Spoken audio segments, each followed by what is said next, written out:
Girls, मेरा जो ये यूट्यूब पे जो वीडियो चल रहा है नेशनल इनकम अकाउंटिंग चैप्टर पे, इसके 2 चैप्टर्स जो हैं वो पूरे हो चुके हैं। दूसरे चैप्टर में कुछ तकनीकी खराबी के कारण लास्ट में चैप्टर को रोकना पड़ा था। नाउ वहीं से हम ये वीडियो 3 की या पार्ट 3 की रिकॉर्डिंग कर रहे हैं और उस लास्ट फेज में हम लोग नेशनल इनकम के बारे में डिस्कस कर रहे थे। तो नेशनल इनकम में प्राइवेट इनकम का जो कॉन्सेप्ट है, प्राइवेट इनकम के बारे में हमने आपको बताया था। प्राइवेट इनकम का कैलकुलेशन करते समय private income will be equal to national income. National income जो होती है, जो हमने आपको एक्सप्लेन करी है, national income plus transfer payments from the government plus current transfer from abroad plus interest on national debt property and entrepreneurial income of the government minus savings of the non-government departments. Now फिर से आप समझ लीजिए कि जो हमारी private income होती है इसका कैलकुलेशन करने के लिए, या प्राइवेट इनकम में हम किन किन चीज़ों को कैलकुलेट करेंगे। Factor income from domestic product, that means private sector, plus net factor income from abroad, plus transfer payments from the government, plus interest on national debt, plus current transfers from abroad. इन सब के योग से जो हमें योगफल प्राप्त होगा या जो हमें रिजल्ट प्राप्त होगा, that is equal to private income.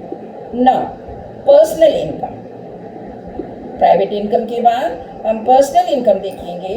Personal income will equal to private income, जो हमने प्राइवेट इनकम कैलकुलेट करी है, minus corporate tax minus corporate savings.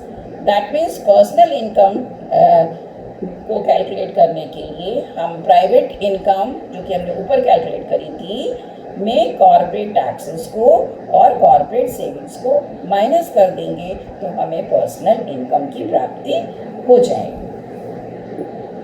Next, personal disposable income. Disposable मतलब जिसे हम खर्च कर रहे हैं किसी भी फॉर्म में। तो personal disposable income will equal to consumption plus saving. Consumption means उपभोग जो हम खर्च करते हैं, और सेविंग जो हम अपने भविष्य के लिए अपनी आय में से जो पोर्शन बचा के रखते हैं, that is saving. Now next point, national disposable income. Dispose means खर्च करना। तो एक तरफ जैसे पर्सनल डिस्पोजेबल इनकम होती है, सेम उसी तरीके से नेशनल डिस्पोजेबल इनकम भी होती है। तो national disposable income will equal to income from all sources.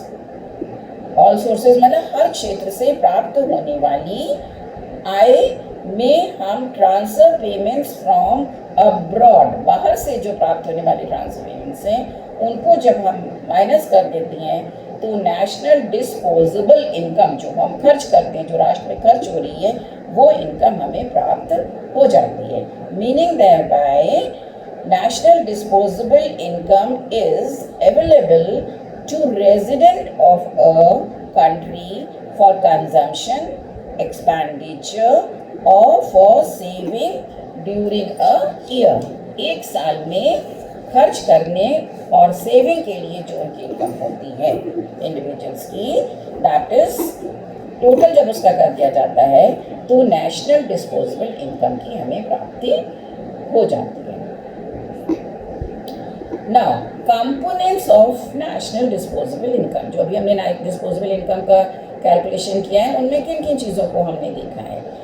National disposable income will equal to net disposable net domestic product at factor cost. Net domestic product at factor cost, that is known as domestic income, जो हम पहले भी इस बारे में discuss कर चुके हैं।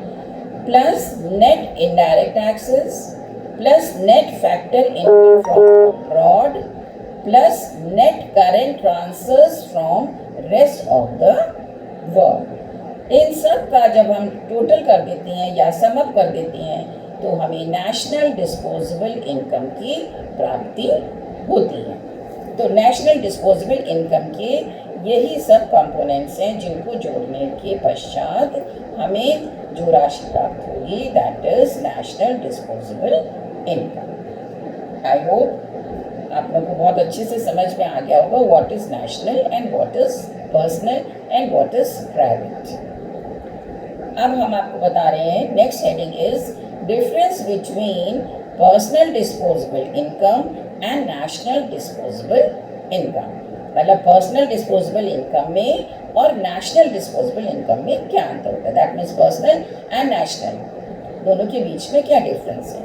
Personal disposable income will equal to disposable income of only the individual, व्यक्ति विशेष, एंड हाउस होल्ड इन अ कंट्री, जो परिवार है। और नेशनल डिस्पोजेबल इनकम जो होगी that will be the sum of total net domestic income at factor cost, net indirect taxes, net factor income from abroad and net current transfers from rest of the world, जो हमने आपको ऊपर भी explain किया। तो ये दोनों में अंतर है, पर्सनल में एंड नेशनल डिस्पोजेबल इनकम। कि नेशनल डिस्पोजेबल इनकम की गणना करते समय हम किन किन चीज़ों को या कौन कौन से कंपोनेंट्स हैं, और पर्सनल डिस्पोजेबल इनकम की गणना के लिए कौन कौन से कंपोनेंट्स देखे जाएंगे। अब नेक्स्ट एस्पेक्ट इसमें आता है, अभी तक हमने वेरियस एस्पेक्ट्स नेशनल इनकम के देखे, हर तरीके से नेशनल इनकम को किन किन एस्पेक्ट से किन किन कंपोनेंट्स के आधार पे इसकी गणना की जा रही है। अब नेक्स्ट एस्पेक्ट हमारा आता है कि जब नेशनल इनकम अकाउंटिंग हमारे राष्ट्र के लिए, हमारे देश के लिए इतना महत्वपूर्ण है, तो उसकी गणना को जब हम करते हैं तो उसकी गणना के समय हमें किन किन परेशानियों का, या जो हमारा सांख्यिकी विभाग है उसे किन किन परेशानियों का सामना करना पड़ता है। उसमें सबसे पहला पॉइंट है black money and unaccounted income. Black money कहिए या अनअकाउंटेड इनकम। अब आप सब जानते हैं, हम सब सामाजिक प्राणी हैं, अपने इर्द गिर्द चारों तरफ हम देखते हैं और समाचार पत्रों में, बुलेटिन्स में, मैगजीन्स में, डेली के न्यूज़पेपर में, न्यूज़ में, चैनल्स में, सब जगह सुनते हैं कि इतना ब्लैक मार्केट पकड़ा गया, इतने अमाउंट का सोना पकड़ा गया, इतने अमाउंट का उनकी अनअकाउंटेड बैंक बैलेंस पकड़ा गया, वेरियस तरीके से उनकी संपत्ति जो कि सीज करी गई, जिसकी भी कहीं अकाउंटिंग नहीं थी। तो इसका मतलब यही है कि जब अपनी इंडिविजुअल या कोई भी व्यक्ति जो है अपनी इनकम को सरकार को डिक्लेयर नहीं करता है, सरकार को पंजीकृत नहीं करता है, सरकार को बताता नहीं है, तो उसको कैसे हम राष्ट्रीय आय की गणना में शामिल करेंगे। सरकार के सामने ये समस्या आती है। एक तो ये समस्या आती है गणना कैसे करेंगे, दूसरा जो हमारा रिजल्ट आता है वो भी नेशनल इनकम का सही एग्रीगेट नहीं आएगा, क्योंकि हमने उसमें बहुत सारे तथ्य किसी भी कारण से, कारण कुछ भी हो, किसी